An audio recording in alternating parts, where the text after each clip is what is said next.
est à l'antenne? Ouais. On est à l'antenne. Bonjour à tous. Bonsoir. Bienvenue pour ce nouveau live sur Studio Gemini. Un live aujourd'hui un petit peu particulier parce qu'on va avoir le plaisir de discuter pendant une petite heure, peut-être un petit peu plus, avec Eric Forêt slash Kala sur les réseaux sociaux, autour de sa pratique de la photographie, de photographie urbaine, de la photographie en série aussi, puisque Eric a une actu, il vient de faire un ouvrage que je montre parce que je l'ai trouvé très bon, Serial Photographeur aux éditions Erol, qui est un très bel ouvrage sur un sujet qui est assez peu, voire très peu traité dans les guides pratiques photo. C'est un live un peu particulier pour nous parce que on n'a pas suivi Eric dans nos masterclass. Pour ceux qui ne nous connaissent pas, Studio Gemini, c'est un site internet qui propose des masterclass en ligne sur la photographie, et notre originalité, c'est qu'on suit des artistes photographes sur le terrain au travers de vidéos immersives pour montrer comment ils travaillent. Et le but, c'est de développer à la fois le regard des gens et des amateurs photos comme leur pratique. Donc l'objectif est double et vous pouvez aller voir sur le site studio-gemini.fr. Donc aujourd'hui, on a la chance d'être passé une petite heure avec Eric pour parler de photo urbaine, pour parler de séries photographiques. Eric, c'est quelqu'un qui a été de nombreuses fois primé pour sa pratique de la photo, qui est de nombreuses fois primé notamment photographe de l'année en architecture notamment, qui a fait pas mal d'ouvrages. Moi je l'ai connu quand j'étais éditeur, on a fait un premier livre ensemble aux éditions Pearson sur la photographie urbaine. Il en a fait un autre après aux éditions Nowhere, et cet ouvrage que je trouve donc vraiment très bon sur les séries photos. Voilà pour l'introduction. Vous avez sur le chat, vous pouvez poser des questions en direct. Moi je les vois sur mon écran, donc j'essaierai de les poser au fil de la conversation. Et si vous avez des problèmes techniques, pareil, vous pouvez me le dire. On verra ça et on essaiera de les régler. Voilà, je crois que tout va bien jusque-là et qu'on va pouvoir commencer à discuter avec Eric, qui va pas tarder à apparaître. Ouais. En tout cas, merci à tout le monde d'être présent ce soir et on devrait passer un bon moment. Alors, hop. Eric, voilà. tu viens Bonsoir. d'apparaître. Salut. Ça y est, je peux parler. Ouais. Ça. Tu peux parler.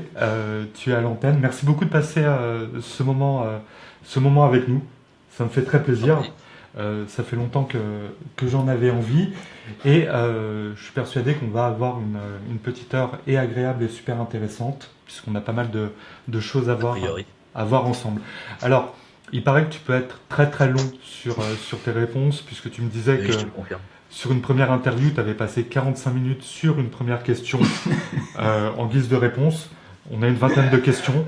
Vous avez la nuit. Hein, si vous avez la nuit, on peut passer la nuit ensemble. Je te promets là une nocturne. Voilà, on fait une nocturne. Donc, on va s'intéresser à ta démarche photographique, ta pratique. Tu t'intéresses beaucoup à la photo d'architecture, au graphisme, aux couleurs. Pas seulement d'ailleurs, puisque l'humain a une part importante dans ta production.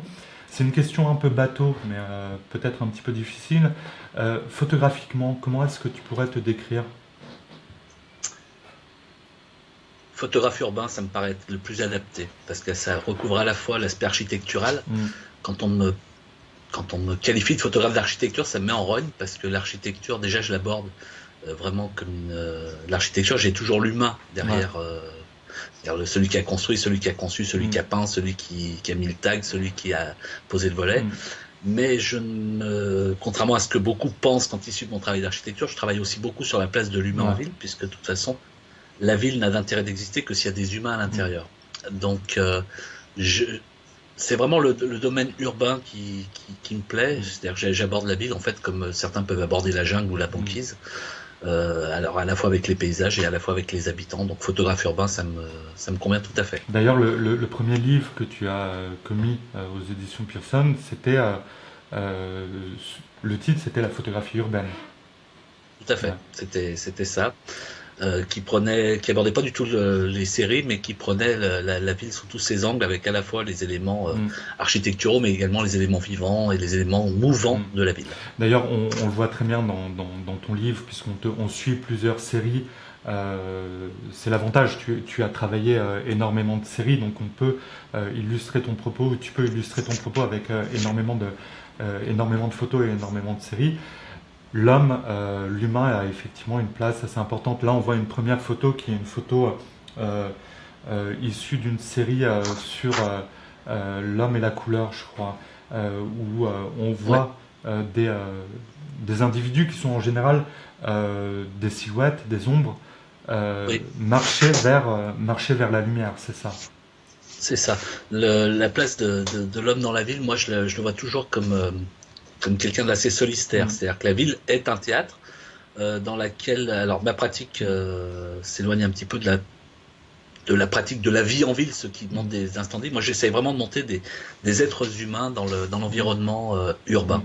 C'est-à-dire, j'essaye vraiment d'avoir une rigueur de photographe d'architecture, et puis de laisser la petite folie humaine, voire la tristesse humaine intervenir là-dedans. Mais je trouve effectivement que le terme photographe urbain te convient très bien, parce que c'est vrai que je posais la question un petit peu faussement.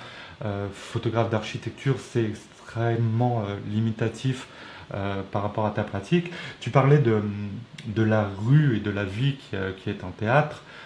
C'est des choses, des réflexions qui reviennent aussi souvent chez les photographes de rue, justement, dans street photographie. Tu es un peu une zone à la lisière entre...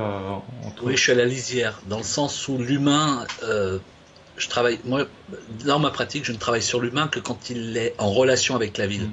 Tu as certains photographes de rue vraiment spécialisés, comme Bernard, tu connais bien, qui sont vraiment dans l'histoire humaine. C'est-à-dire que ils prennent les histoires humaines et il se trouve que la ville est un terrain de jeu puisque les humains s'y rencontrent.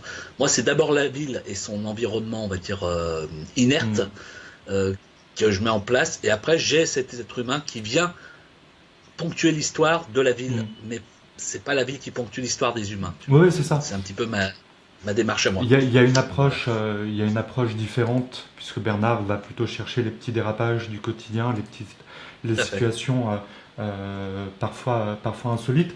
Il y a pas mal de passerelles aussi qui peuvent se dresser. On en trouvera dans le fil de l'interview. Il y en a quelques-unes qui méritent d'être mentionnées. Mais photographe urbain, je trouve que c'est une jolie dénomination. On va parler maintenant de ton rapport à la série, puisque c'est l'objet de cet ouvrage, Serial photographeur, j'adore le titre, qui est paru aux éditions Erol. On pourrait dire, sans rentrer trop dans le détail, qu'une série est un ensemble d'images qui ont un dénominateur commun, plus ou moins explicitement souligné. Est-ce que ça tirait comme définition large de la série ? Comme première définition, oui. C'est tout le problème d'ailleurs des séries, c'est qu'on arrive à faire des définitions larges assez simples. Après, le problème étant de les développer un peu. Un dénominateur commun, oui, mais un dénominateur commun harmonieux. Voilà. C'est-à-dire que le travail en série, c'est un dénominateur commun ne suffit pas, il faut que ça fonctionne aussi. Voilà. Là, on voit une première un agencement de 4 photos d'une série où tu as des photos au format carré avec un rond qui ouvre comme une fenêtre, mais qui ouvre sur un paysage urbain ou sur des situations urbaines. Ouais, tout à fait. Alors ça, si tu veux, ce sont des photos qui sont le summum de l'exercice que je fais faire systématiquement quand j'ai des gens en formation ou quand je fais des conférences où je demande aux gens, pour leur expliquer ce que c'est que le travail en série, je leur demande de chercher des ronds autour d'eux, parce que le travail en série, c'est de chercher quelque chose. Et donc les gens se mettent à chercher des ronds autour d'eux et ils en trouvent beaucoup. Donc le dénominateur commun, là, ça devient le rond. Dans mon bouquin, j'ai des exemples où je me suis appliqué moi-même l'exercice, je suis sorti une demi-heure à proximité de là où j'habite, et j'ai cherché des ronds, j'en ai trouvé des dizaines et des dizaines. Et là, on a un premier point commun. C'est là où la série va plus loin que la simple recherche du point commun. C'est-à-dire que les ronds, ça suffit pas. Il faut essayer d'aller plus loin. Et ça, si tu veux, ces 4 photos-là sont l'ultime exemple où effectivement, on a non seulement le rond, mais dans ces 4 cas-là, le rond est un trou dans du béton. On a un format carré et ces ronds ouvrent sur autre chose de très urbain. Donc, si tu veux, c'est vraiment montrer une sorte d'entonnoir qui part du simple point commun de rond pour montrer qu'on peut aller très loin partant d'un point commun assez basique et même un peu bête, quoi. Voilà. D'accord. Et les séries, c'est comment dire ça, c'est quelque chose qui t'accompagne depuis toujours, ou est-ce que c'est arrivé un peu plus tard dans ta pratique photo? Je faisais des séries sans le savoir. C'est comme en fait voilà, de la poésie sans le savoir. En fait, j'ai toujours fait des séries. J'ai commencé la photo très tôt. Il y a toujours eu des choses qui m'ont attiré en fait. Et après, avec le recul, en intellectualisant un peu ma démarche que je faisais de manière tout à fait irréfléchie, je me suis aperçu qu'il y avait des choses qui m'attiraient. Et comme c'est toujours, ça correspond à des goûts, des envies, ça finit par se retrouver. Et après, il a fallu que j'intellectualise un petit peu les points communs qu'il pouvait y avoir. On ne peut pas se contenter de dire j'ai envie de faire de l'architecture, faisons de l'architecture. Et je me suis aperçu petit à petit. Et après, à la fois la pratique, pas innée, mais par réflexe de la série, m'a amené à réfléchir à pourquoi, comment et avancer un petit peu dans cette démarche-là. Mais de mémoire, oui, depuis que je fais de la photo vraiment de manière un peu plus importante que simplement quand j'avais 10 ans, et encore même à 10 ans, j'avais quand même des séries. Quand je regarde maintenant, il y avait des séries qui pouvaient se mettre en place, avec beaucoup moins de finesse qu'aujourd'hui. Mais oui, je travaille beaucoup en série. Et tu parlais de tes débuts assez tôt en photographie. Dès tes débuts, c'est la ville, l'urbain qui t'a intéressé, ou tu as commencé par aborder des thématiques plus diverses avant de finalement arriver sur la photo urbaine? Quand tu commences, tu fais toujours les animaux, les paysages. Mais je suis arrivé très très vite. En fait, j'avais ce besoin de photographier que j'expliquais pas particulièrement. Et il se trouve que j'habitais en ville. J'habite toujours en ville. Et donc, quand tu as envie de photographier, alors soit tu pleures parce que tu peux pas faire des voyages autour du monde, soit tu prends ton appareil photo, tu sors et puis tu photographies ce que tu as autour de toi, ce qu'on t'offre autour de toi. Et ce que la ville t'offre, pour le coup. Si j'étais né au fin fond des Vosges, peut-être qu'aujourd'hui je ferais des loups dans l'Alaska, mais non, j'exploitais mon environnement, que j'ai toujours exploité aussi bien en dessin qu'en photo. Vraiment, l'environnement urbain, c'est un endroit où je me sens bien. Je suis pas malheureux d'être urbain et de vivre en ville. Ouais. Mais c'est la photo, je sais qu'il y a Myriam Dupouille qui nous suit, et qui est sur le chat, et coucou Myriam.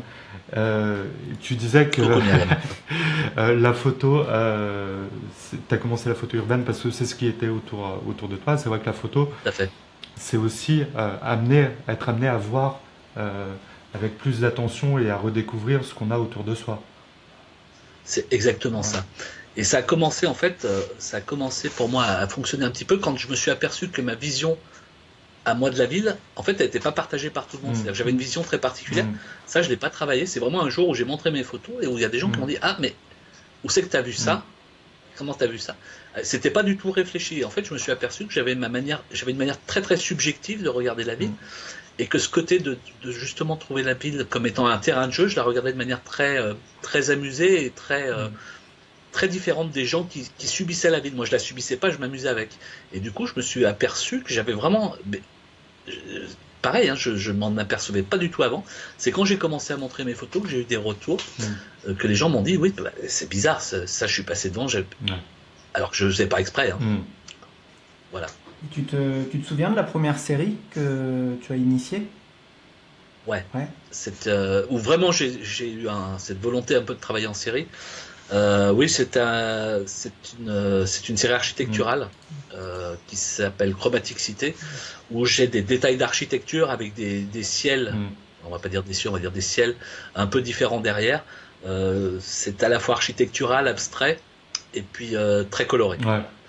Et ça vient en fait d'avoir été faire des photos un dimanche matin sur une zone commerciale de banlieue, où effectivement j'ai joué un peu avec ce que m'offraient les architectures, Et j'ai initié ça avec tout un tas de bâtiments qui sont plutôt à la base des bâtiments moches. C'est-à-dire, c'est pas des bâtiments spectaculaires comme on voit souvent. C'est vraiment des bâtiments de parking, de zones industrielles, de zones commerciales, des bâtiments qu'on regarde jamais et auxquels j'essaye moi d'apporter un petit peu de noblesse, quoi. Ouais. On voit des photos qui défilent de cette série, justement. Est-ce que tu donnes des titres aux séries autres ou aux photos même des séries? Est-ce que tu titres tes photos ou est-ce que c'est une occurrence de la série simplement? Enfin, simplement.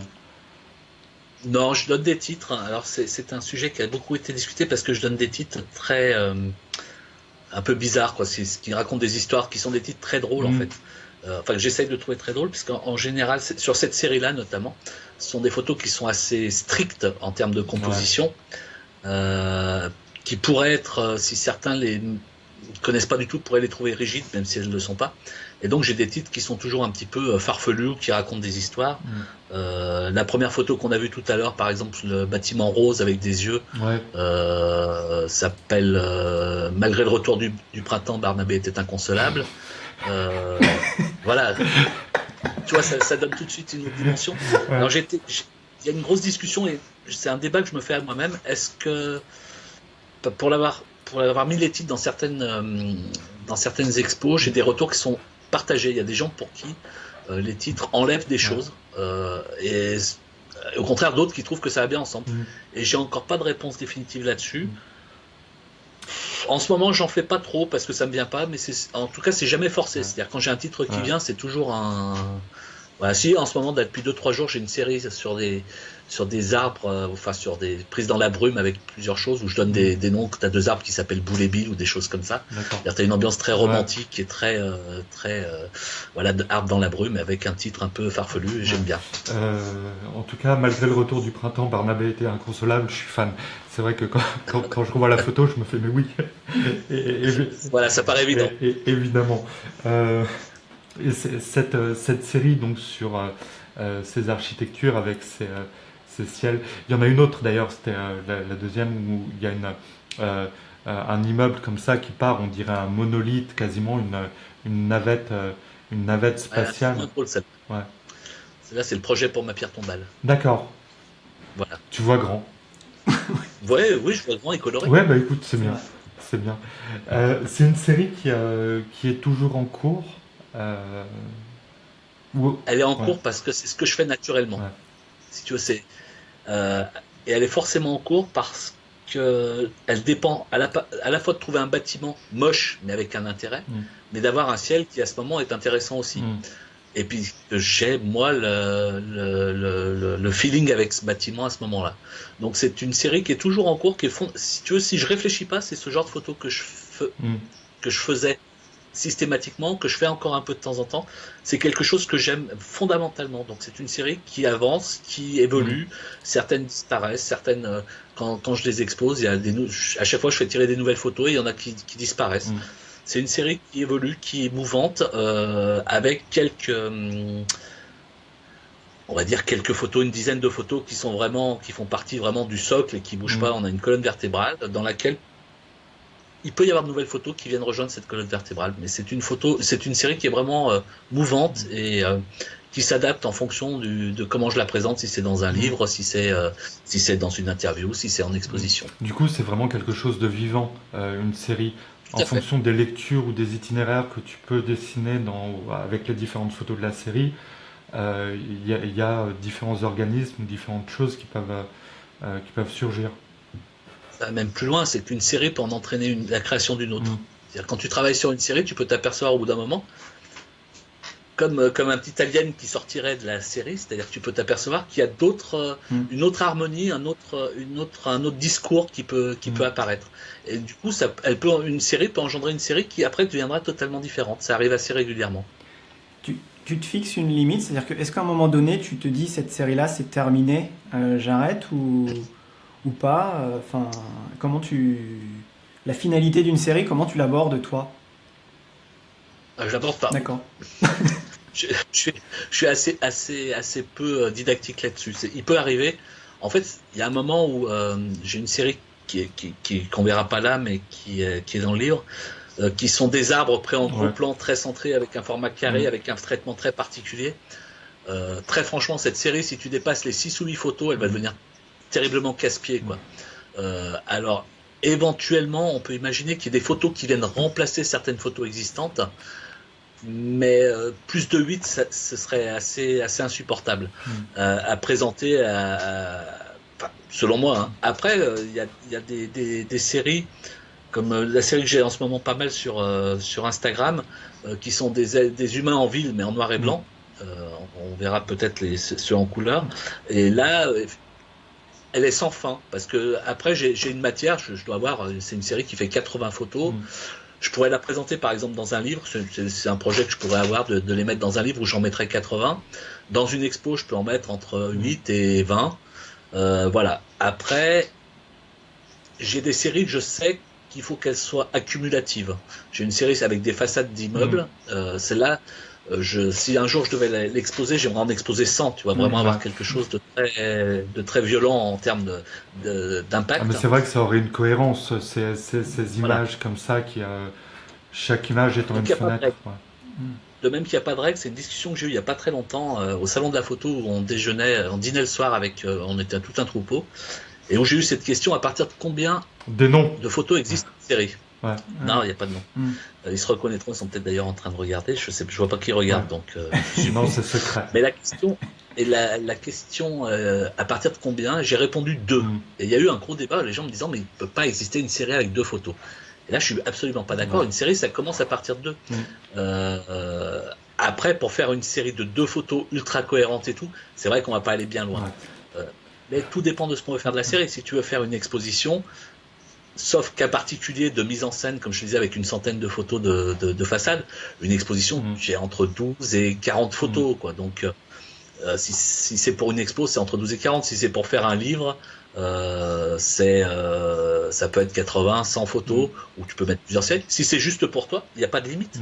Tu peux te faire une série de 2, dire ah c'est super, et puis tu passes à autre chose, et puis tu peux te faire une série de 500 photos.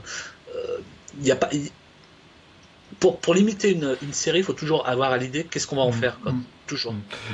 Et qu'a priori, vas-y. Non, pardon, je t'interromps, mais continue. On n'est pas à 45 minutes.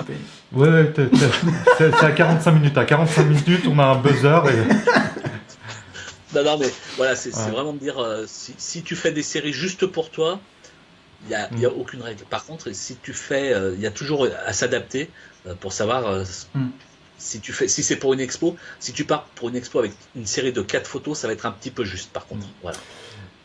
Pardon. Ouais, j'ai une question de Bernard J sur le forum, qui, en parlant de ta série sur l'architecture, écrit: l'apport de l'architecte, la création donc de l'architecte, tient une place importante dans ce genre de photos. Comment est-ce que tu situes ton apport personnel vis-à-vis de celui de l'architecte? Alors, il y a plusieurs choses. Soit effectivement, on travaille sur ce que j'appelle des architectures pauvres, donc ce que je disais tout à l'heure, de l'architecture de parking, où en général c'est un travail de commande assez classifié, où il n'y a pas une place pour la créativité. Quand tu travailles sur les magasins, comme moi j'ai pris des photos des magasins Fly, tu sais, qui sont les mêmes partout. Ok, il y a un travail à la base, mais moi de manière générale, je me sers du matériau offert par l'architecte à ma manière, c'est-à-dire que je ne le respecte pas. Je respecte qu'il y ait eu un travail derrière, mais je respecte pas ce qu'il a voulu montrer. Je m'affranchis de sa volonté, de sa philosophie. J'ai vraiment un regard à ce moment-là, et j'essaye d'apporter. Alors, dans certains cas, il y a des architectures qui sont fortes. Je prends l'exemple, Vulcania par exemple, c'est toujours l'exemple que je prends parce que c'est un endroit où n'importe qui met son appareil photo, la photo est réussie, elle a de l'impact. Ça, c'est pas ce qui m'excite le plus. Parce qu'effectivement, on a un geste architectural fort, et là, la seule chose que tu peux faire, c'est te mettre au service de l'architecte ou essayer de trouver un angle que les autres n'auront pas trouvé. Moi, ce que j'aime bien, c'est effectivement dans un endroit où l'architecte, à la limite, on sent que c'était pas le projet de sa vie, quoi. Et bien souvent, ça n'a pas forcément été fait par un architecte, c'est peut-être plus par un commercial, par une équipe marketing, ou alors un morceau de béton abandonné dans un coin. Tu vois, j'ai une série qui s'appelle Présence d'absence, dans laquelle je vais dans tous ces endroits, dans les cités, dans les villes un peu modernes, où personne ne va. C'est-à-dire, il y a un architecte qui l'a conçu. Moi, je travaille dans des villes nouvelles en banlieue lyonnaise, et pas en tant que photographe, mais en tant avec l'aménageur. Il y a toujours tout un tas d'endroits comme ça qui sont abandonnés, dont personne s'occupe. Et quand tu les prends en photo, je trouve que là, du coup, tu vas mettre en valeur le travail d'un architecte que personne ne regarde, en fait. Et à regarder tes séries, et puisqu'on parlait de séries, moi j'ai même le sentiment que la création artistique, elle vient justement de la photo, mais de la photo dans une série, que ça prend une importance plus grande à partir du moment où tu dessines une série. C'est pas une photo simplement d'un immeuble qui peut être fait par un architecte, mais ça prend sa cohérence et son ampleur justement parce que c'est dans une série, dans un travail plus global. Tout à fait. Et ça va même plus loin, c'est-à-dire que souvent quand je fais des expos, les gens me demandent où la photo a été prise. Et pour moi, ça n'a aucune importance, parce que je fais des photos de ville ou de fragments de ville, peu importe l'endroit où elle a été prise. On va dire que c'est une ville recréée dans mon esprit, si tu veux. Et vraiment, je m'affranchis complètement de la réalité du terrain, de savoir si c'était pris à Lyon, Paris, Marseille. On s'en fiche. Je suis pas en train de faire un catalogue de voyage ou quoi que ce soit. Je pourrais. Mais dans ce cas, effectivement, si je fais un catalogue touristique, je prendrais des vues très corporate, très calibrées. Je m'en affranchis, peu importe. Ça n'a aucun intérêt. Pardon. Juste, c'est une parenthèse, hein, mais de ce dîner dont tu ne veux pas dire les noms, je crois qu'il y a Cricket Christine Fouquet qui dit que tu peux le dire. Elle était par là, ouais. Je n'en dis pas plus. Tu travailles en parallèle sur plusieurs séries, du coup? Ou t'es plutôt monogame? Je sais pas quoi, obsessionnel. Non, En fait, ça c'est l'avantage quand tu as l'habitude de travailler en série, c'est que j'ai un stock de séries en tête assez important. J'ai pas que ça, hein. Il y a des fois je travaille sans série. Ou là, même depuis 2 jours, là, je suis parti un peu dans tous les sens parce que je sens qu'il y a des séries qui peuvent se créer. Enfin bon. Donc j'ai une sorte de stock dans lequel je peux déjà piocher en fonction de tout un tas d'éléments. Par exemple, j'ai une série sur tout un tas de vieilles boutiques que j'essaye de prendre avec systématiquement les habitats au-dessus. C'est une série pour laquelle je vais rarement les trouver dans des grandes villes dynamiques, donc je trouve plutôt dans des villes un peu pas mortes, mais un peu tranquilles, pépères, un peu à l'abandon dans certains coins. Je sais qu'il me faut pas de soleil parce que quand j'ai du soleil, ça me fait des ombres et que pour retranscrire toutes les nuances d'une boutique, il me faut pas ça. Donc je sais que par exemple aujourd'hui, j'étais dans des petits villages en Savoie, j'avais pas de lumière à un moment. C'est une série qui m'est venue tout de suite à l'esprit. Donc j'ai cherché deux trois choses comme ça en flânant entre midi et 2 plutôt que de manger. Et j'en ai trouvé une. Mais après le soleil est apparu. Donc là du coup j'ai été pioché dans ma boîte à série. Et là je suis plutôt parti dans une série qui est celle qu'on a vue là avec de l'architecture, où j'avais un ciel bleu avec un bâtiment jaune. J'ai rien réussi à en faire, mais j'ai travaillé dessus. Après, c'est très très rare d'arriver à travailler sur plusieurs séries lors de la même séance. C'est-à-dire là vraiment, c'était parce que les conditions météorologiques ont changé. Mais passer d'une série à une autre, c'est comme tout à l'heure, je disais, si je te dis de chercher des ronds, tu vas chercher des ronds, mais tu vas pas avoir de carrés. Donc chercher les ronds et les carrés en même temps, c'est quasiment impossible. Donc avec beaucoup d'expérience et une grosse boîte à série, on arrive à jongler de l'une à l'autre, mais jamais deux en même temps. Pour terminer, parce que sur la question, j'y reviens, mais c'est parce que j'ai une question sur le forum dessus, sur la question de l'architecte. Si tu fais une expo, est-ce que tu demandes une autorisation de l'architecte ou vraiment c'est la création graphique pour toi, elle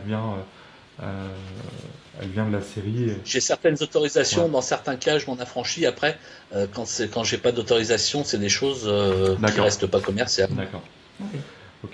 On va parler un petit peu de l'idée d'une série, puisqu'il y a une personne qui me dit que sur le forum que sa crainte lorsqu'elle fait une série est de tomber dans une collection d'images. Moi j'aimerais qu'on s'intéresse un petit peu à l'idée. Toi tu pars d'une idée, on l'a dit, parfois basique, des ronds, des façades, puis tu vas affiner de plus en plus les critères et tu crées, en fait, tu disais, tu fonctionnes en entonnoir, tu crées énormément de contraintes. On voit par exemple une série, une photo issue d'une série euh, avec une personne avec un parapluie. Oui. Je crois que c'était l'idée de base. T'aimes bien les parapluies. Voilà, c'est ça. Ça, je le reprends plus Ouais. longuement dans le livre parce que c'est assez difficile à expliquer. C'est qu'en fait, effectivement, j'ai toujours bien aimé les parapluies. Je trouve ça, quand il pleut, la ville est jolie. Donc les parapluies, tu peux avoir des reflets, toute ça chose. Donc en travaillant sur les parapluies sans forcément réfléchir à des séries, il y a toujours un moment où tu te dis, il faudrait que j'affine un petit peu, quoi. Alors après, tu regardes déjà dans ce que tu as en stock, voir ce que tu peux réunir. Et puis en fonction de ce que tu peux réunir ou pas réunir, tu avances. Alors tu fais des tests, tu essayes. En fait, tu affines par l'expérience beaucoup. C'est pas un travail que tu fais purement intellectuellement en disant tiens je vais faire ça et ça. Et sur cette série sur les parapluies, en fait, celle qui est présentée là, c'est une série qui a commencé avec la toute première, celle où on voit un panneau de stationnement un peu coupé sur la droite. Donc cette photo a été prise parce que j'aimais les parapluies. Et je trouvais que la texture du mur, l'aspect un peu flou du passant, je l'ai traité avec un peu violemment, mais un truc qui me faisait envie. J'avais envie de ce rendu-là. Et je me suis dit, cette photo, elle fonctionne bien. Ce serait dommage de ne pas essayer d'en faire quelques autres qui reprendraient plusieurs critères, qui sont le côté carré, le côté d'avoir un passant avec un parapluie, mais assez proche. J'ai d'autres séries où on voit les parapluies par-dessus, par exemple. Et puis d'essayer de récupérer des murs en arrière-plan qui aient un côté un petit peu vintage ou un petit peu Decati. Donc voilà, j'ai fait cette série-là. C'est une série sur laquelle j'ai commencé à travailler, qui est une série que je continue plus aujourd'hui parce que c'est pas forcément un rendu qui me plaît, mais je me prive pas un jour où je suis dans une ville où il se met à pleuvoir et où j'ai des murs comme ça de l'avoir en tête. C'est là où je te disais l'avantage d'avoir sa boîte à série, de piocher dedans en attendant de trouver un passant qui passe. Mais voilà, à la base ça partait de simplement que j'aime faire travailler avec les parapluies. Et du coup j'ai plein de séries différentes avec des parapluies parce que j'adore ça et qu'après soit effectivement sur mon site j'ai un peu tous les parapluies en fourre-tout, mais en présentation j'ai quand même certaines cohérences qui viennent différentes. Ça peut être du noir et blanc, ça peut être par en dessus, pour tout un tas d'éléments différents. Je reprends la question, mais de Caroline qui a dit que sa crainte est de tomber dans une collection d'images. Et c'est vrai que on le voit, une série pour toi, ça va plus loin que la simple compilation d'images qui ont un dénominateur commun. Il y a quelque chose de plus.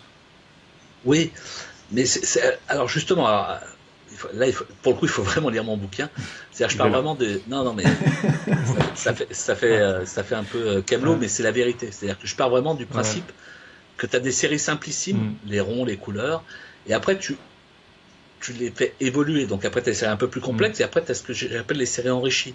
Mais plus tu vas travailler, plus effectivement. Après, la simple collection d'images, ça peut être très intéressant. Il y a un photographe américain dont je me rappelle plus le nom qui fait que des collections d'images. Alors, t'as 150 voitures avec une housse dessus, t'as 150 portes avec un truc de Noël. Enfin bon, ça peut être aussi une démarche. Ce qui fait peur avec la série, c'est quand on n'en fait pas en fait. Et petit à petit, quand on en fait, alors oui, on peut se paumer, on peut faire des choses casse-pieds. Moi, le premier, même encore aujourd'hui, des fois, j'ai des séries, je fais oula, c'est fatigant.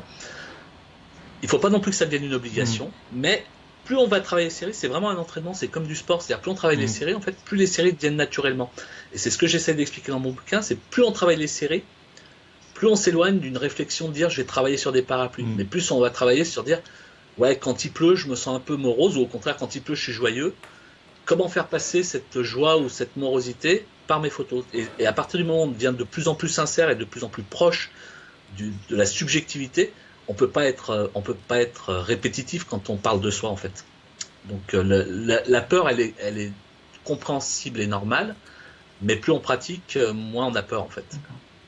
Et du coup, potentiellement toutes les thématiques peuvent être bonnes, ou est-ce qu'il y a des choix qui vont être plus pertinents que d'autres? Enfin, tu vois, comment est-ce que tu juges de la valeur d'une idée. C'est une fois que tu l'as mise à l'épreuve, d'une certaine façon. Moi, je juge pas les valeurs parce qu'il y a des séries. Si tu regardes toute la production photographique, il y a des séries de tous les genres, de tous les styles, de tous les domaines. Je m'interdis rien. C'est-à-dire que, alors je sais pas si tu l'as, j'ai fait une série un soir en rentrant à l'hôtel. On la voit justement. Ouais, j'étais crevé, j'étais vraiment fatigué. C'était une journée, j'avais beaucoup conduit, il y avait un sale temps. Et tu te retrouves dans ces chambres d'hôtel quand tu es en déplacement comme ça. Moi, c'est des ambiances que j'aime bien, mais c'était un hôtel un petit peu démodé, où j'ai commencé à prendre des photos en fait pour éviter de m'ennuyer. Et j'ai trouvé que c'était intéressant justement d'essayer de travailler là-dessus, sur l'ennui que beaucoup connaissent, ceux qui sont sur la route. Quand on se retrouve tout seul dans sa chambre d'hôtel, on a tous un peu cet ennui, et puis en même temps c'est pas désagréable de s'ennuyer aussi un peu.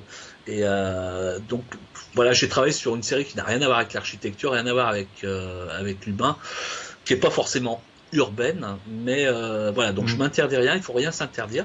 T'as des gens qui travaillent sur des thématiques qui sont vraiment surprenantes, dont je peux même pas parler parce qu'il y a des inventions qui sont complètement folles. Je regardais encore ce matin, je suis tombé sur un gars qui prend des photos par drone en bord de mer, et les vagues font des dessins en fait. Mais t'as vraiment une vierge à l'enfant, des oiseaux qui s'envolent. Voilà, c'est ces trucs, je ne peux pas l'imaginer. Il faut pas se priver de ça. Il y a des photos qui ont été primées à Montier sur justement des paysages qui se découpent. On a des falaises, on a des côtes, ça crée des visages, et c'est assez incroyable sur le graphisme et la nature. Voilà. Moi, je suis un photographe très, très spécialisé urbain, mais les séries, rien ne peut arrêter. Après, ça peut être des choses qui sont quasiment, qui sont au-delà du conceptuel. Je veux dire, à la limite, un type qui fait 50 photos toutes noires, ça pourrait se justifier avec un discours qui va derrière, quoi. Dans ton livre, pour les séries, tu préconises de faire des choix forts pour les sujets, tout en se laissant une liberté d'approche. Est-ce que tu peux développer un petit peu ce point ? Le choix fort, quand tu travailles en série, il faut que ta cohérence, elle continue à exister. Donc il faut quand même, c'est ce que je disais tout à l'heure, une colonne vertébrale. Pour tenir debout, on a besoin d'une colonne vertébrale forte. Après, le reste, tu peux rajouter des choses dessus. La liberté d'approche, c'est qu'à partir du moment où tu as décidé de faire une série, je sais pas, si je reprends l'exemple des parapluies, selon mon choix, ça va être la série que tu as vue là, ou d'autres séries qu'il y a dans le bouquin, qui peut être une série de parapluies en noir et blanc vue par-dessus dans un environnement urbain. Voilà, donc si tu veux avoir une cohérence, et surtout après, pour éviter de te mélanger les pinceaux entre toutes les séries, c'est ce qu'il faut essayer d'avoir. Il faut vraiment avoir cette colonne vertébrale qui te permet d'avancer, et qui après te permettra justement au fur et à mesure, cette colonne vertébrale, elle va devenir de moins en moins visible. Quand on marche et qu'on se tient debout, on la sent plus, la colonne vertébrale. Elle est là. Donc c'est pour ça, les choix, s'ils sont forts et s'ils sont faits à l'origine, tu n'y penses plus après. Ils sont là. C'est comme quand tu conduis ta voiture, tu fais des choses sans y penser. Alors on va voir une autre série qui prend un peu le contre-pied, parce que c'est la série Façade, sur laquelle au contraire, c'est une série où les contraintes sont très fortes, et où tu me disais il y a relativement peu de liberté d'approche. Moi, c'est une série que j'aime beaucoup. Je lisais dans l'ouvrage, tu disais que cette série, tu la trouvais pas triste, qu'il y avait un côté assez même lumineux, quand bien même ce sont des façades où il y a on dirait les alvéoles d'une ruche, des fois, qui sont assez... qui peuvent être... Mais il y a de la couleur aussi qui émerge. Ouais.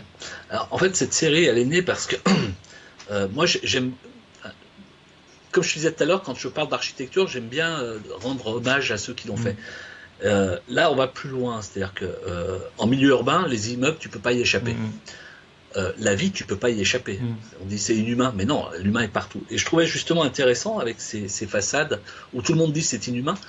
Je suis pas d'accord. Moi, pour avoir vécu aussi dans des endroits qui ressemblent un peu à ça, pour connaître des gens qui y vivent, il y a une énergie folle, il y a une vie incroyable. Je veux dire, quand tu vois 150 fenêtres, tu as 150 histoires d'amour possibles. Tu peux avoir des gens qui meurent, des gens qui souffrent, des gens qui rient, des gens qui picolent, des gens qui dorment. Enfin, il n'y a pas de limite à l'imagination. Donc pour moi, quand je montre ces façades, Je monte pas la façade, je monte pas un élément architectural, je suis pas dans une recherche graphique pure et simple, même si l'aspect très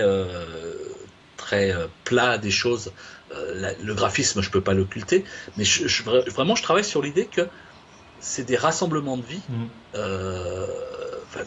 Certaines photos, j'ai plus de 200 fenêtres sur la photo. C'est 200 histoires de vie possibles. C'est 200. Si tu comptes qu'en France, je crois que c'est 3,1 personnes par foyer, 200 fenêtres. Si tu considères qu'il y a un logement par fenêtre, ça fait 600 êtres humains. Ça fait 600 personnes qui sont nées, 600 personnes qui vivent, 600. Enfin, c'est sans limite. Et donc, c'est vraiment pour moi, au contraire, le symbole de la vie en ville. Et petite question plus, pas technique, mais est-ce qu'il y a sur des façades comme ça, est-ce qu'il y a un objectif spécial? Comment tu fais pour notamment régler le problème des fuyantes ou des est-ce que tu travailles? Est-ce que c'est juste une question de point de vue? Pour moi, c'est juste une question de point de vue. D'accord. Je travaille absolument pas avec un objectif à basculer les centrements. D'accord, c'est la question. Ça demande de beaucoup marcher parce qu'en fait, pour réduire les perspectives, il y a deux possibilités. Soit tu montes ton point de vue, soit tu recules. C'est des règles optiques. Donc toutes ces façades-là, c'est beaucoup de recherche. Alors j'ai beaucoup de déchets parce que des fois tu marches des heures. Puis quand tu as trouvé le bon point de vue, ben, tu as un énorme arbre au milieu, ou tu as des barrières, ou tu as un autre immeuble. Ça oblige aussi à être un peu créatif, c'est-à-dire à ne pas hésiter à rentrer dans certains immeubles pour monter ton point de vue. Ça t'oblige aussi à prendre contact avec des autochtones. C'est-à-dire qu'effectivement, souvent dans les cités, tu as des gamins qui viennent te demander de les prendre en photo. Après, tu sympathises avec eux, tu leur demandes de te dire comment tu rentres dans les immeubles, donc ça se passe souvent très très bien. Ça fait partie du plaisir aussi, cette recherche de point de vue. Et puis ça te permet aussi dans ce cas de découvrir des coins que tu n'aurais jamais découvert autrement, et puis peut-être de travailler sur d'autres séries justement, comme je te disais tout à l'heure, sur les endroits un peu à l'abandon, qui ont été créés, qui pour une utilité et dont personne ne se sert. Donc j'ai toujours beaucoup de mal avec les gens qui disent où c'est que je dois aller prendre la photo, comment je prends cette photo-là, ils prennent un exemple et ils veulent refaire la même. Le plaisir de l'errance et de se perdre dans les cités ou dans les zones industrielles est quand même super important dans le plaisir de faire de la photo. Ouais.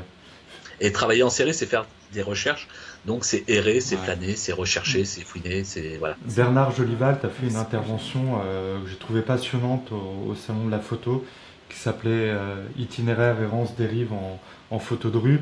Et c'est vrai que je me rappelle t'avoir écouté une de tes interventions où tu disais que notamment un des accessoires indispensables pour ta pratique de la photo, c'était une bonne paire de grolles. C'est la base. Quand tu commences, le milieu urbain, si tu marches pas, tu fais rien.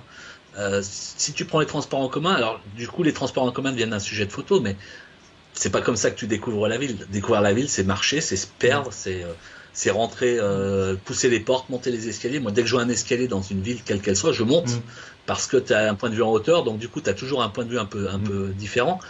Si tu passes en voiture vite fait avec ton appareil photo à la fenêtre, tu ne le verras jamais. Donc oui, il faut marcher, il faut pas hésiter à rentrer partout, à demander si on peut rentrer. Et si on te dit non par devant, essayer de regarder si tu peux pas passer par le côté. Négocier beaucoup pour pouvoir rentrer à des endroits. Tu vois, ce matin, entre midi et deux, là, je prenais les photos d'une vieille boutique. Et il y a une dame qui vient me voir, elle fait mais vous faites quoi? Je lui ai montré ma collection de photos de vieilles boutiques. Et en fait, la dame habitait dedans. Et on a sympathisé. Mais si je passe juste comme un voleur, vraiment en allant à ce point-là, est-ce que je prends le temps de discuter 10 minutes avec cette femme qui était toute contente de m'expliquer qu'elle avait nettoyé alors que ça se voyait pas, mais qui vivait dedans, pourquoi il vivait dedans? Parce que c'était elle qui avait le magasin, mais que ça s'est cassé la figure, qui vit au RMI. Tu vois, c'est pour ça l'aspect humain, moi je l'ai toujours en permanence. Et si tu flânes pas, si tu erres pas, si tu marches pas, ce côté humain, tu le rates, quoi. Tu parlais d'escaliers, quand tu vois des escaliers, tu les montes, ça nous fait une transition toujours toute trouvée. Pardon, je fais une petite interruption. L'intervention dont tu parlais, Ilan, de Bernard, si je dis pas de bêtises, elle est sur notre chaîne YouTube, pour ceux qui veulent la revoir. Alors il y a des interventions où elle est sur d'autres interventions de Bernard où il parle de l'errance et de la dérive qui sont sur notre chaîne YouTube et où il évoque effectivement la question. Tu parlais d'escalier et il y a une série qui quelle transition un peu étonnante, n'est-ce pas? C'est une série d'escaliers que tu as pris à Genève. Tout à fait. C'est une série, enfin c'est même un escalier. C'est un escalier, ouais. Alors là, on C'est voit un une escalier première photo, oui. un Ouais. escalier qui est très connu des photographes, en fait, que moi j'ai repéré. Je suis pas du tout le premier à l'avoir photographié. Euh, bon, j'ai fait une photo. La première photo, je sais pas si on voit, c'est celle qui est jaune, qui est pratiquement les couleurs d'origine. Mais ce que Alors, je elle est trouvais sur la amusant avec prochaine, mais on va la voir. voilà, C'est celle qui est à gauche, c'est là. Ouais. voilà, qui est pratiquement des couleurs d'origine sauf l'escalier. Ouais. Mais ce que j'ai trouvé amusant, c'est quelque chose que je fais assez peu, Mm. mais j'ai été inspiré de travailler sur les couleurs en fait. C'est-à-dire un même escalier, j'ai quelques variations de point de vue. Mm. C'est jamais exactement le même Mm. point de vue, mais je trouvais, si tu veux, comme j'avais des légères variations, si je garde la même couleur, ça n'a pas vraiment d'intérêt. Et je trouvais vraiment amusant d'arriver à jouer sur les couleurs. Alors là, pour le coup, c'est une série qui est finie avec ces 4 photos-là. Mm. C'est une série qui appartient à une autre série avec d'autres escaliers, mais sur cette série-là, elle fonctionne souvent en quadriptyque. Mm. Et je trouvais vraiment amusant pour le coup de garder l'unité Mm. d'un escalier quasiment la même, mais de faire des variations en étant un peu farfelu, en jouant sur les couleurs de manière totalement libre, Mm.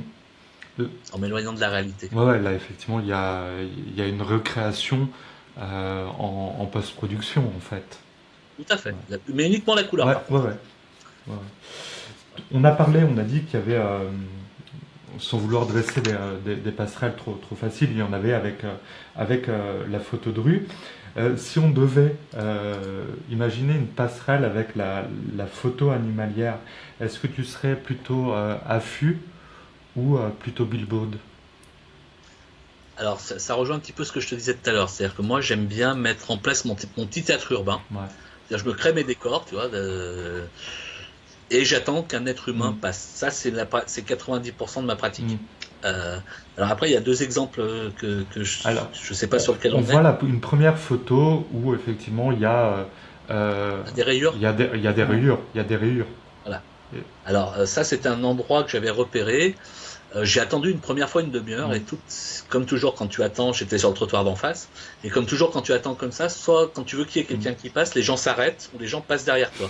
Ou alors ils attendent sur le trottoir. Excusez-moi, pour faire monsieur. photo. Voilà. Euh, Ou alors ils passent derrière Euh, toi en disant je vais pas vous déranger, euh, mais très gentiment. Et j'ai attendu une première fois une demi-heure, puis après j'avais un rendez-vous, j'avais personne, donc je vais à mon rendez-vous, je reviens une demi-heure, pareil, après j'allais manger parce que ça commençait à se faire tard. Toujours personne qui passe, ou alors toujours des gens tout à fait charmants mais qui voulaient pas me déranger. Bref, je retourne manger, je reviens encore une demi-heure, et au bout d'une demi-heure, il y a ce monsieur qui était sur son téléphone et qui m'avait pas vu. Enfin, c'était dans un coin où il n'y avait pas beaucoup de passants. Donc en gros, sur cette photo-là, ça m'a pris à peu près 1h30 pour 1h30 d'attente pour la faire. Mm. Et ce qui est très drôle, c'est que sur la photo juste après, alors je sais pas si, Ouais. si vous avez basculé sur la photo d'après. On y faire, bascule on va le là. Voilà. Tac. Donc en fait, sur la photo précédente, j'ai attendu pendant 1h30 et j'avais mis en place tout mon petit cadre. Et là, cette photo-là, en fait, j'ai juste regardé sur ma gauche et j'ai vu ces 3 fenêtres. J'avais passé 1h30, j'avais pas fait attention parce que j'étais focalisé sur mes lignes. Et là, j'ai vu ce monsieur qui arrivait, j'ai déclenché 2 fois. Mm. Il y en a une avant, mais sa position est un peu moins sympa.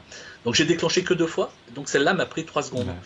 Donc ça veut dire qu'il faut toujours se garder la possibilité de s'adapter. Donc il faut pouvoir passer de l'affût à la billboard assez facilement. Mais ma pratique, moi je suis plutôt à l'affût, quoi. Je suis plutôt à me mettre dans un coin et attendre que ça rentre là où j'ai envie que ça rentre. Alors, 2 petites questions justement.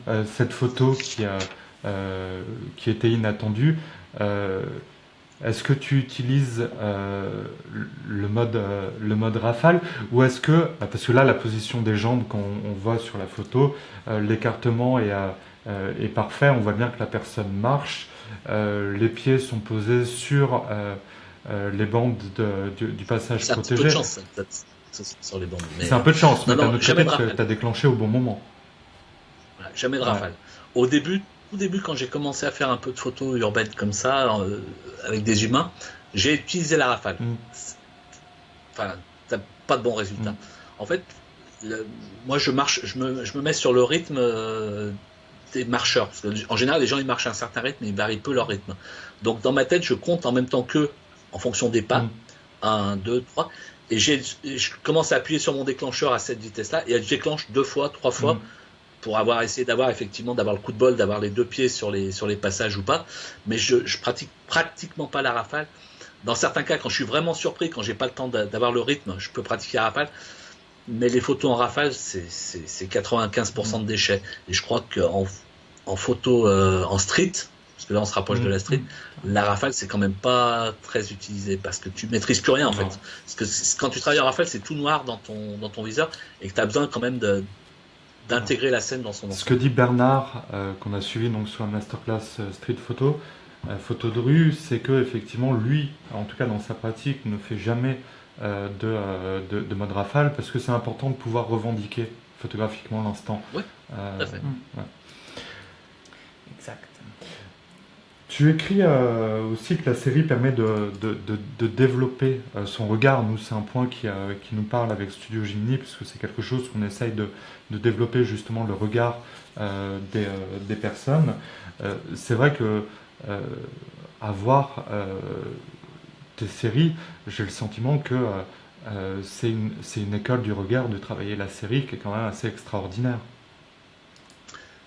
Ouais. C'est un petit peu, on va rejoindre un petit peu ce que je te disais tout à l'heure, c'est-à-dire plus tu vas travailler, plus tu vas t'éloigner d'éléments très basiques, plus tu vas être... ça rejoint vraiment la question, est-ce que je vais pas faire toujours la même chose? Non, on fait pas toujours la même chose, parce qu'à partir du moment où on s'est mis quelques lignes de conduite, quelques cadres, on s'oblige à aller plus loin. Tu sais, il y a des gens qui font ce qu'ils appellent un projet 365. C'est toujours très facile les 10-15 premiers jours. Après, ceux qui font ça, en général, ils galèrent pendant un mois. Et puis après, quand vraiment ils arrivent à 100-120 photos, ils sont obligés vraiment de pousser la créativité vachement loin, parce que sinon, ils font plus rien. Donc ça t'oblige à aller chercher des ressources, et donc à aller chercher en toi. Donc à partir du moment où tu vas chercher en toi, ben, on a tous une personnalité différente. Et donc quand tu fais une série qui a ta personnalité, tu es forcément différent des autres, et tu trouves forcément ton style tel qu'on est. Après, il y en a qui sont plus doués pour transmettre ça avec la cuisine, avec l'écriture, et il y en a d'autres, c'est la peinture, et puis il y en a d'autres, c'est la photo. Voilà, mais c'est vraiment, à partir du moment où tu es sincère, où tu parles de toi, même avec de l'architecture, ou même avec des bestioles, je pense que ton regard se rapprochera de plus en plus de ce que tu es, donc sera de plus en plus subjectif et de plus en plus harmonieux. Oui, d'ailleurs tu parlais de la contrainte, on voit que la contrainte peut être facteur de créativité. Il y a une autre série pour laquelle tu as poussé dans le livre, qu'on voit dans le livre, la contrainte très très loin, puisque c'est une série qui là est finie, c'est Un lieu, 36 poses, et il y a même un facteur temps, je crois. Voilà. Le but, en fait, c'était à l'époque, j'appartenais à un collectif de photographes, et on avait mis l'idée de travailler comme au temps de l'argentique. C'était déjà il y a un petit moment, donc l'argentique n'était pas encore revenu à la mode comme ça revient à la mode maintenant, c'était de dire, on va faire 36 photos dans les mêmes conditions que si on avait une pellicule. C'est-à-dire que toutes les photos, à partir de maintenant, les 36 prochaines photos que vous allez faire, on va voir ce que ça donne. Le but étant d'essayer de faire quelque chose d'à peu près cohérent, et surtout de s'obliger à réfléchir à ces photos, tu vois, de ne pas redéclencher comme on a l'habitude de le faire avec du numérique. Moi, je trouvais ça bien, mais j'aimais bien aussi me fixer une contrainte supplémentaire qui était de me donner 36 minutes pour le faire. Après, on pouvait pousser loin, on pouvait faire 36 poses, 36 minutes au 36 mm, enfin, voilà. Et je trouvais ça très intéressant, donc moi j'ai décidé de travailler sur un lieu unique, vraiment pour essayer d'épuiser le truc en 36 minutes. C'est à la fois long et pas long, parce que, en fait, pour être très franc, j'étais beaucoup plus rapide que 36 minutes. Mais je pense que j'aurais pas pu faire 40 photos parce que j'ai vraiment tout épuisé ce que je trouvais. Et après, il aurait fallu peut-être que j'ai 2 heures de temps pour trouver autre chose. Mais de se créer des contraintes comme ça, c'est quand même un bon... Ça fait des bons exercices. Tu ne peux pas travailler qu'avec des choses comme ça, quoique si tes contraintes sont intelligentes, parce que ça c'est une contrainte simple. Après, tu peux aller sur des contraintes beaucoup plus fortes. Mais ça fait partie des entraînements nécessaires et fondamentaux quand tu veux travailler en série. Tu disais épuisement d'un lieu, c'est vrai que ça, on peut rapprocher ça de Pérec, sa tentative d'épuisement d'un lieu parisien qui consistait à écrire sur un même lieu exactement tout ce qui se passait à ce moment-là. Il y a quelque chose de Pérec là-dedans un petit peu. De toute façon, à partir du moment où tu travailles avec des contraintes, alors on parle de Pérec parce que c'est le plus connu, mais c'est le mouvement Oulipo. À partir du moment où tu travailles avec des contraintes, tu t'en rapproches forcément. Après, il faut avoir la contrainte intelligente, si tu veux.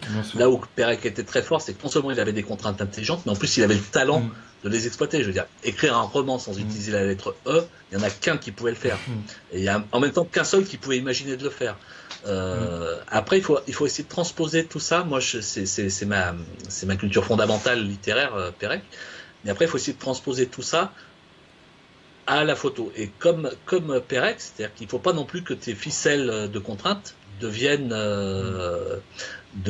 trop visibles. Moi, le truc le plus génial, c'est quand il a écrit La disparition, donc sans E, il y a quand même un critique qui l'a défoncé en disant que c'était un style n'importe comment. Il s'était même pas aperçu que le roman qui parle de la disparition de la lettre Ox, il en parle sans utiliser la lettre Ox, le gars, il est passé complètement à travers. Et je trouve ça tellement jouissif, en fait. Voilà. Toi, tu as fait partie d'un mouvement à un moment, ou en tout cas d'un petit groupe. Tu parlais d'un groupe tout à l'heure. C'était un groupe de d'ouvrir sur la photographie potentielle, c'est ça? Ouais. Voilà. C'est plus ça, un truc rigoler. Ouais. Voilà, c'est d'expérimenter. En fait, le but, là, il est d'être très créatif dans la contrainte. Là, c'est vraiment un jeu mais ça, encore une fois, ça te développe l'esprit, et en t'amusant à développer des contraintes, tu t'en intègres toi-même des un peu pas forcément conscientes, et encore une fois, ça participe à développer ta créativité et à faire des séries qui soient pas trop chiantes. Alors, une autre série où on va voir qu'on peut aussi les construire, ces séries, et notamment travailler la mise en scène. Toi, Ilan, tu me disais que ça te faisait pas mal penser aussi, je suis d'accord, au travail de Richard Van Tilk, photographe de nuit qu'on a suivi. Qui lui se met en scène effectivement dans ses images, et qui construit des séries, qui a plein de séries comme ça, où effectivement sur chaque photo il se met en scène. On a fait une masterclass avec lui sur la photo de nuit. C'est un type passionnant, Richard. Donc là on voit des images de cette série. C'est un petit peu à part dans ton travail, ça, quand même. Oui, c'est complètement à part. Alors là, pour le coup, ce sont vraiment des exercices que je fais. Moi, j'aime bien jouir de ce que m'offre l'instant pour construire mes séries ou pour les travailler. Construire une série complètement en amont, avec un modèle, avec un lieu, c'est quelque chose que je sais pas forcément faire parce que je le pratique pas beaucoup. Il y en a qui ne font que ça, un paquet qui font que ça, c'est-à-dire qu'ils mettent, j'ai pas mal de copains et copines photographes qui mettent, enfin je veux dire, les photos sont quasiment faites quand ils arrivent, ils ont plus qu'à poser sur la pellicule ou sur le capteur ce qu'ils ont réfléchi avant. Moi je le fais à titre d'exercice, vraiment, c'est-à-dire de dire, là je m'oblige à tout conceptualiser dès le début, sans quoi que ce soit. Alors je suis très mauvais à ça parce que la série que tu vois là, en fait, c'est une série qui s'est mise en place au moment où je la faisais. J'ai eu la chance de travailler avec une modèle qui s'appelle Joanne, qui est prête à ne pas mettre son ego de côté, c'est-à-dire que je travaille pas avec elle pour la rendre belle, mais elle se met vraiment au service de mes envies. Alors elle peut faire la silhouette ou des choses comme ça. Et là, c'est vraiment parti d'une collaboration avec elle, d'un lieu particulier. Voilà, j'ai mis en place. En fait, le but c'était un peu, moi, je connaissais le lieu, je voulais qu'elle soit habillée en rouge. Après, c'était de mettre en place une sorte de truc un peu surréaliste avec une jeune fille habillée en rouge dans des positions un petit peu improbables. Voilà. Mais c'est pas, j'ai du mal à trop en parler. Simplement, les gens après, certains peuvent arriver à mettre ça en place en partant de choses basiques. Ils peuvent arriver à mettre complètement des séries en place de mise en scène parce que ça va traduire leur discours. Et sur ça, sur vraiment le travail de Richard Van Tilk, Lud Imaginary, qui se met en scène dans des paysages urbains, des abribus, etc. C'est vraiment des parkings. Pourquoi les parkings, Richard? C'est vraiment quelque chose à voir. Là, juste sur cette série, on ne va pas s'y étendre, mais tu avais une narration où c'est vraiment un personnage, un lieu, une ambiance. La narration, c'était juste un prétexte. C'était vraiment c'était des positions, enfin des trucs un peu inattendus dans un lieu inattendu. C'est un parking où moi j'ai beaucoup travaillé en tant que photographe classique urbain, si tu veux, en attendant des passants. J'ai deux trois photos que j'ai prises dedans, mais il y a très peu de gens qui passent. Il y a un ascenseur, donc les gens vont directement à leur voiture. Le lieu est magnifique, mais les gens vont directement à leur voiture. Et donc, au bout d'un moment, j'en ai eu marre. Et en fait, je voulais des silhouettes pour faire de la photo, ce que j'appelle de la photo avec de l'humain d'élevage. C'est-à-dire quand vraiment j'arrive pas à avoir de la silhouette sauvage, c'est-à-dire un inconnu qui passe, je demande à des gens de poser en tant que silhouette. Et donc j'avais demandé à Johan de faire ça, et en fait je me suis dit que c'était beaucoup plus intéressant puisque j'avais quelqu'un sous la main, d'essayer d'être un peu surréaliste et de sortir complètement de ce que je sais faire, de ma zone de confort. La narration, c'était vraiment les aventures, tu vois, d'une sorte d'Alice au Pays des Merveilles, mais pas au Pays des Merveilles. Voilà. Un petit peu plus Ouais. sombre. Pour terminer, on va mettre quelques images d'une série qui est, parce que là on s'était un peu éloigné, L'humain et la couleur.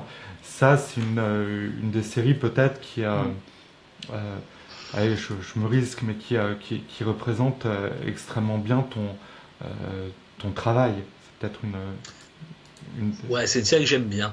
Parce que déjà, d'une part, souvent quand tu parles de street photographie, on imagine du noir et blanc. Et comme je te le dis, moi j'ai une approche qui est quand même, j'ai un cadre urbain, et là-dedans je mets des humains. Enfin, je mets des humains. J'attends que les humains passent, ou je mets des humains quand je prends de l'humain d'élevage. Ce qui était intéressant, justement, c'était, comme j'ai cette approche qui est quand même architecturale aussi à la base, et que l'architecture en ville offre beaucoup de couleurs, je me suis dit, c'est idiot de pas jouer sur cet aspect couleur et de ne jouer que sur des formes ou des masses en noir et blanc, ce que j'aime bien faire aussi, mais de mettre en avant, et c'est quelque chose qui n'est pas tellement fait, c'est-à-dire que les gens qui travaillent la street en couleur, ont une approche humaine avec des couleurs sur les humains, mais exploitent assez peu l'environnement coloré. Et donc ça, c'est une série que je fais naturellement, où je profite de mon goût pour la couleur et j'essaye de... Du coup, là, c'est vraiment, quand je mets en place mon petit théâtre urbain en attendant l'humain, c'est vraiment la couleur qui guide mes choix. Après, j'ai de temps en temps, quand je vois des gens, alors je sais pas s'il y en a sur la série que tu montres, mais quand je vois des gens habillés avec des couleurs un peu farfelues, un peu du jaune, du violet, du bleu, des fois je les suis un peu en attendant de pouvoir les mettre en scène. Mais en général, c'est quand même l'environnement coloré qui va guider la conception de ma photo. Alors après, des fois, t'as le coup de bol, c'est-à-dire t'as un environnement jaune et t'as une fille habillée en rouge qui passe. Ça c'est juste merveilleux. Et puis voilà, donc c'est essayer vraiment de... Oui, je pense que ça représente bien ce que j'aime, c'est-à-dire à la fois la couleur, mais à la fois l'architecture, mais aussi la place de l'humain. Et je trouve que ce côté travailler la street en couleur, ça oblige aussi à changer un peu d'approche, parce que la street, de manière générale, justement comme on est sur des histoires et tout, le noir et blanc, ça permet de se concentrer sur l'histoire plus que sur l'environnement. Et là, du coup, je déstabilise un peu en obligeant les gens à s'intéresser à la couleur de l'environnement. Du coup, l'environnement, je lui donne beaucoup plus de force en travaillant en couleur et en choisissant des environnements colorés, plutôt qu'en travaillant sur un travail plus classique, comme moi je peux faire aussi, en noir et blanc, où on va jouer plus sur des lignes de force, sur des sentiments de solitude ou de choses comme ça. Et dernière petite question, puisque tu dis tu places quand même parfois ta scène, t'attends que l'humain passe. Je la pose parce que j'ai le souvenir de Bernard sur la place Vendôme. Il y avait un cadre qui était parfait. Il attend une photo, il réalise une photo qui est exceptionnelle puisqu'elle est sur sa carte de visite. Mais il y a un moment où il y a une femme qui passe avec un carton à dessin et qui, dans le cadre, aurait été magique.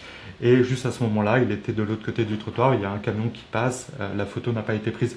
Est-ce que toi, tu as une photo comme ça dont tu pourrais te souvenir, c'est la photo que tu aurais aimé faire, que tu voulais faire, qui était là, et juste il y a eu quelque chose qui a empêché justement la prise de vue?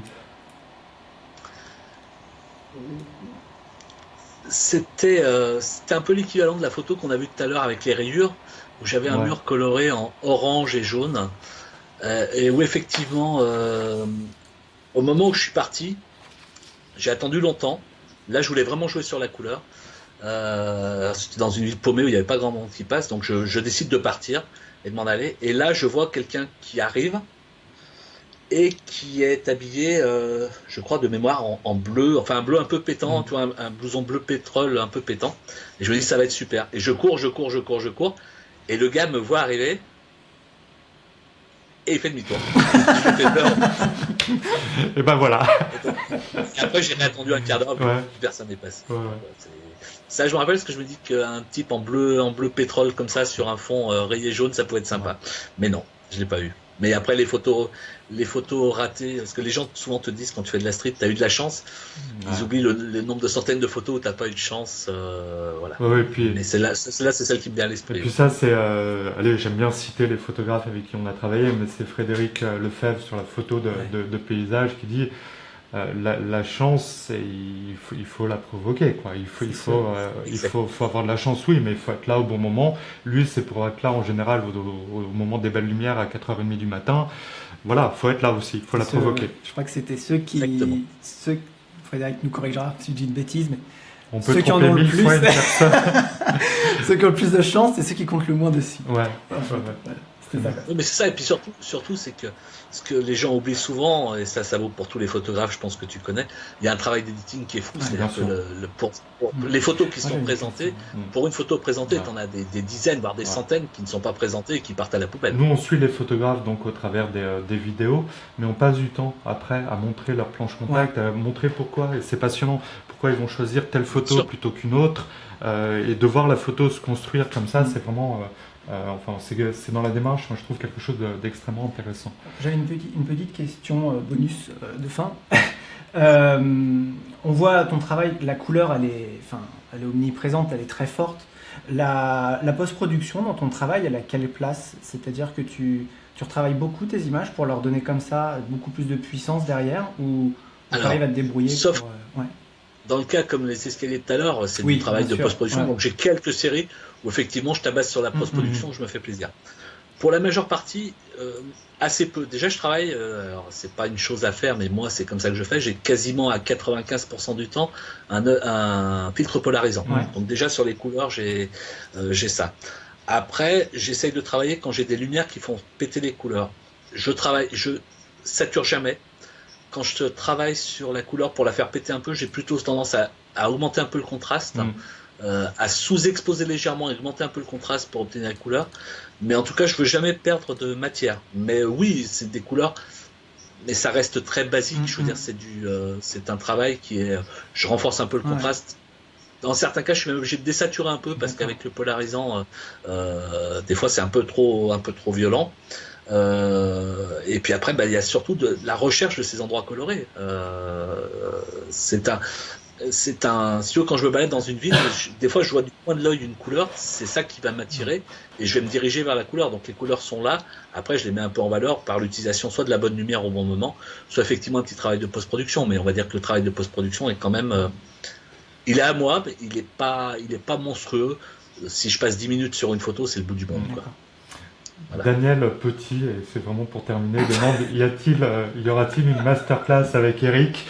Je jette ça comme ça, j'aimerais beaucoup, on arrivera à voir. Je sais que tu es à Lyon, que c'est pas évident, mais tu sais que je lâche rarement ma proie.